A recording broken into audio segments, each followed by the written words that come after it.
तुम्हाला जर वाचनाची आवड असेल किंवा नसेल तरीसुद्धा तुम्ही युवल नोआन हॅरारी यांचं हे जे पुस्तक आहे Sapiens a brief history of human kind हे पुस्तक वाचलं पाहिजे.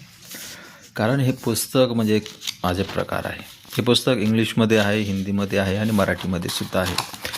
हे जे व्यक्ती आहेत हे काही सामान्य व्यक्ती नाही आहेत, तर हे डॉक्टरेट आहे PhD ते सुद्धा हिस्ट्रीमधून. कुठून तर ऑक्सफोर्डमधून येते आणि ते सध्या जेरुसलेममध्ये हे करतात, शिकवतात ते.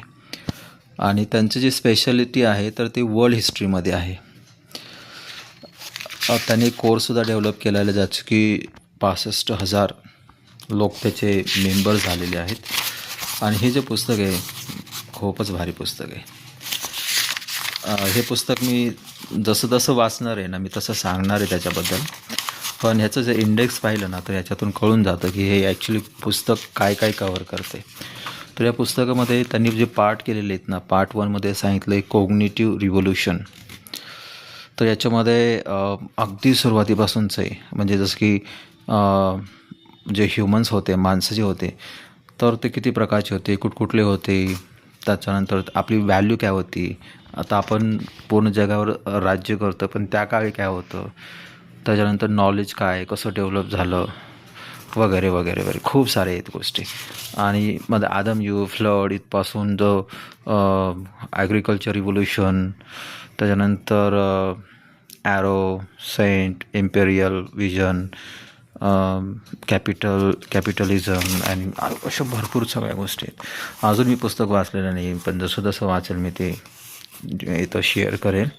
आणि ह्याच्यामध्ये एक टाईमलाईन इंटरेस्टिंग दिलेली आहे की याच्यामध्ये असं सांगितलेलं आहे की 3.5 बिलियन वर्षापूर्वी हे जे आहे हे सगळं स्टार्ट झालं. आपलं युनिवर्स हे विश्व तयार व्हायला.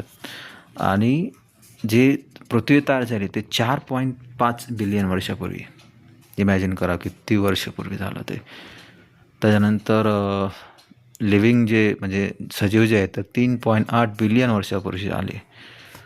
त्याच्यानंतर आपलं जे कॉमन एन्सेस्टर म्हणजे चिंपॅन्झी वगैरे सगळ्यांचे जे एक कॉमन होते आजी आजोबा, तर ते 6 मिलियन वर्षापूर्वीचे होते. त्याच्यानंतर हे जे आहे होमोसेपियन म्हणजे ॲक्च्युली आपले वंशज 2 लाख वर्षापूर्वी. आणि त्याच्यानंतर पुढच्या सगळ्या गोष्टी हे सगळं आहे टाईमलाईन ऑफ हिस्ट्रीमध्ये. खूपच इंटरेस्टिंग बुक आहे.